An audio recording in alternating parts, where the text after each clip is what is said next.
калпакты кийгизүү деген бир өзүнчө бир ишарат бул кыргызда албетте. Бүгүнкү учурда кыргыздар ошо калпактын баркына жетпей, биз туш келди учурларда, ар кандай жагдайларда, керек болсо орунсуз жерлерде дагы ошо калпакты кадырын кетирип элдин баарына эле кийгизип атабыз.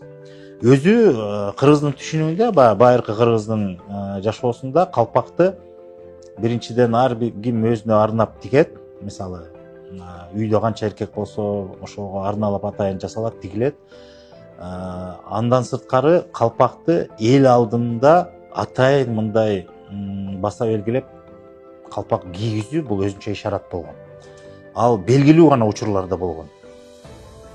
Эки гана учурда калпакты эл алдында ошентип калпак кийгизүү аз эме болот да.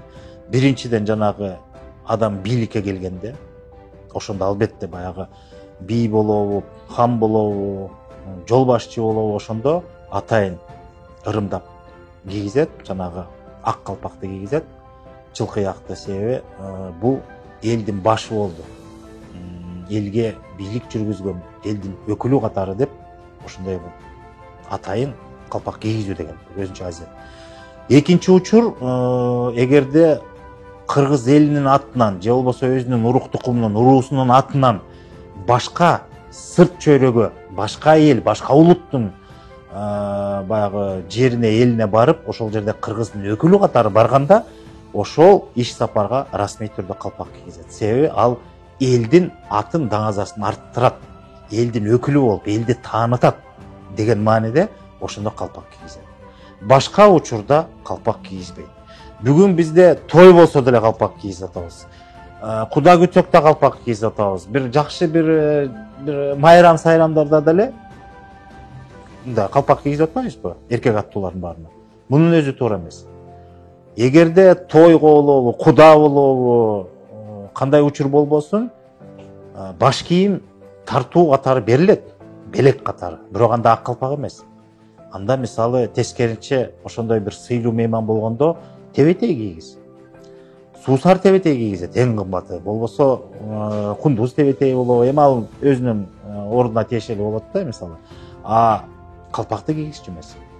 Себеби калпак бул мекен менен элдин символу. Тебетей бул жерде баалуу баш кийим. Мына ушул учурду дагы биз так аныкташыбыз керек. Бүгүн кээ бир учурда аял затына да калпак кийгизип жатат. Бул эң туура эмес. Себеби калпак кийүү деген сөз бул кыргыз баласы үчүн бул элиңди, мекениңди коргоо.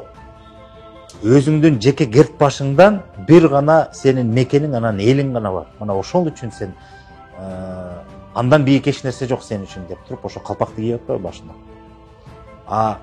Кыз кишиге, аял кишиге калпакты кийгизүү демек эркектин жүгүн, милдетин кыз кишиге арттыруу дегенди туюлат. Кыргыз үчүн бул намыс болбойт анда.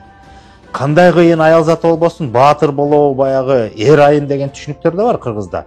Эрдик кылган айымдар болгон аял затынанчы. Бирок ошондой учурда да калпак кийгизген эмес да. Ооба, аял затынан чыккан баатырлар болгон, эл башчылар болгон. Бирок калпак негизги бул эркектин милдетинде. Калпак эмес, элди, мекенди коргоо. Эркектин милдетинде.